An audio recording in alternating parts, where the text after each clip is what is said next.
तुम्ही आता जिथे बसलेले तिथे मी एक दिवस तिथेच बसलेलो होतो, पण सरांची मेहनत, अभि सरांची मेहनत, देवेंद्र सरांची मेहनत त्यांनी भरपूर करून केलं. मी जास्त म्हणजे आर्मीसाठी जास्त बोलवलं, फक्त एक मी होतो.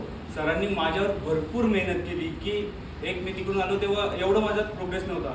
सरांनी माझ्यावर मेहनत केली, सरांनी एक मार्गदर्शन केलं, सरांनी देवेंद्र सरांनी मार्गदर्शन केला आणि आज मी तुमच्या जागी बसलो आणि आज मी इथे आणि खूप आनंद वाटतो का ज्या अकॅडमीमध्ये मी शिकलो, ज्या अकॅडमीमध्ये मला तयार केलं, आज त्याच अकॅडमीमध्ये माझा सत्कार होतोय.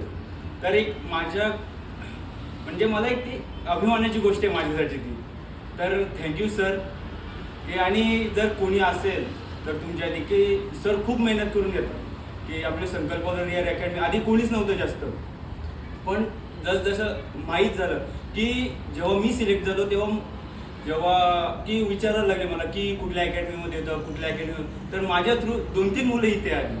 तर असंच तुम्ही पण मेहनत करा, तुम्हालाही लोक भरपूर विचारतात. आणि आज गावामध्ये मी पहिला आर्मीवाला आहे, तर एक लोकांची नजरिया असतो की आर्मीवाला आहे, ते एक वेगळं नजरिया आणि एक वेगळा अभिमान असतो की आज माझ्यामुळे माझे मम्मी पप्पा एक जास्त अभिमानी आहेत की जिथे जातात तेव्हा विचारतात की तुमचा मुलगा काय करतो, तुमचा मुलगा काय, तेव्हा माझे पप्पा एकदम अभिमानाने सांगतात हां माझा मुलगा आर्मीमध्ये आहे, माझा मुलगा एक सैनिक आहे. तर एक माझ्यासाठी तीच एक अभिमानाची गोष्ट आहे. आणि तुम्ही पण मेहनत करा आणि तुम्ही पण आज तुम्ही इथे बसलेत, माझ्या जागेवर उद्या तुम्ही असणार, तर तुम्हाला बेस्ट ऑफ लक. आता भरती येते त्याच्यासाठी बेस्ट ऑफ लक.